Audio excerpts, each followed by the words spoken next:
Coming up in this episode of FTD Facts is some of the most intense, brutal, and insane training that one can go through. Some people don't even make it through alive. Welcome back to another episode, guys. My name is Leroy Kenton. Now we're looking at 10 of the toughest military training in the entire world. Now, no one knows for sure every single aspect of these trainings, but based on what we do know, they aren't just ranked on the intensity of the training mentally and physically, but also the unlikelihood of you even making it through the training, and also the support staff available for these training programs. You'll see what I mean in this episode about the support staff. But either way, let's just jump into this episode. Starting at number 10, we have the China's People's Liberation Army. China's army has to go through a 17-step obstacle course that includes swimming, climbing, and leaping over or through objects that are set on fire. Now, even if you do it perfectly or you're in good physical condition, the training is pretty intense. Like, it's gonna destroy you.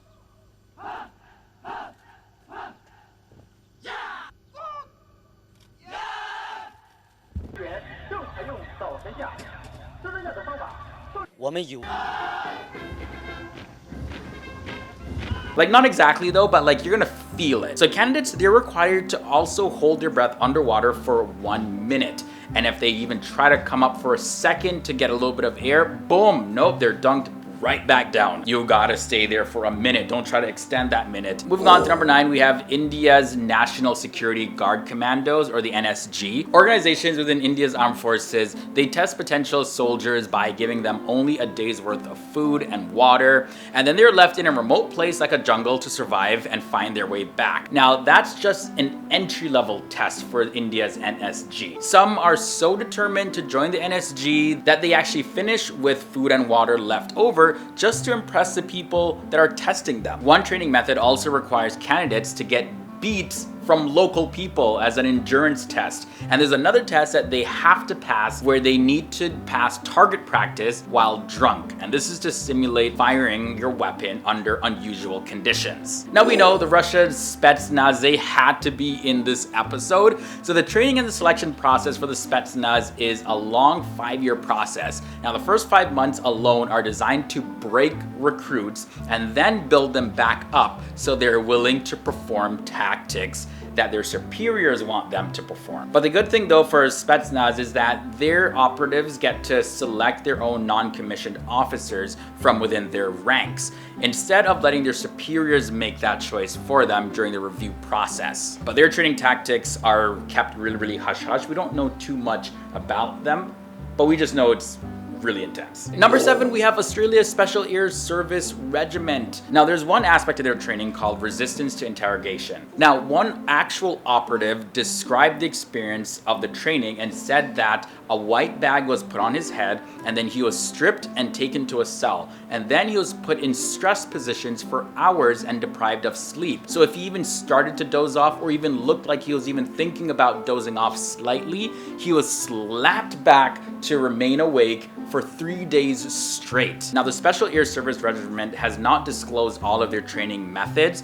but apparently more people have lost their lives training to join them than actual recruits that were sent on real operations. US Navy SEALs is up next at number 6. So perhaps the most popular group in this episode. We see the Navy SEALs everywhere, in media, in the video games, all of that. But while their 30-month average training program is only about half of what the Spetsnaz is, it condenses a lot of intensity into 1 week during the first 3 weeks called Hell Week. After that, the plebes head to their dorm at Bancroft Hall. What's your company? And assemble on an area known as Red Beach, tasked with teaching proper protocol to the plebes. Now study and know the entire chain of command. Do you understand me? These are the ones that we're going to serve with in the future, and they want them to be the best that they can possibly be.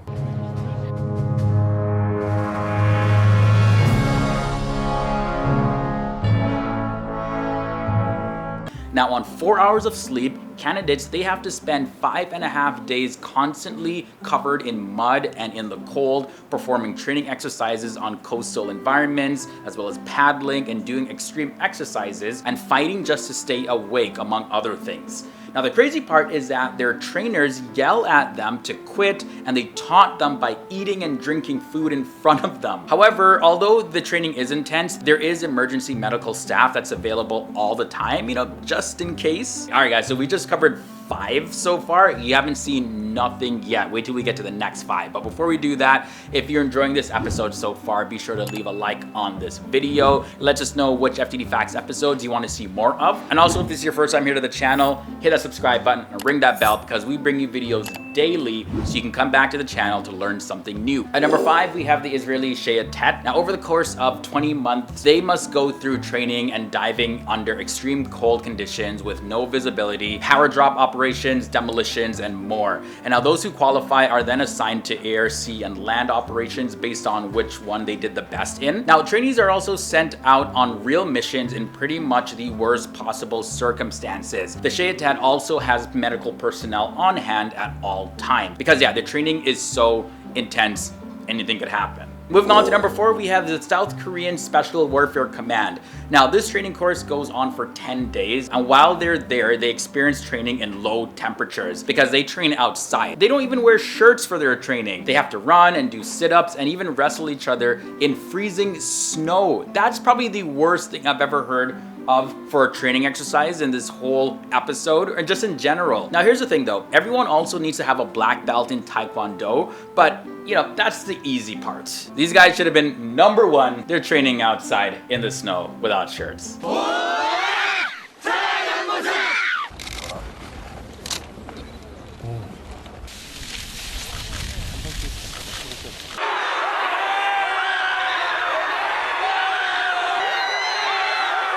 The training at number 3 is UK Special Air Service. Candidates for the SAS, they're dumped in the middle of nowhere and told to cover 40 miles in 20 hours while carrying a 60-pound weight and rifle. Hold it. Keep it there. Go. Everything you've got, 20. Come on, everything you've got.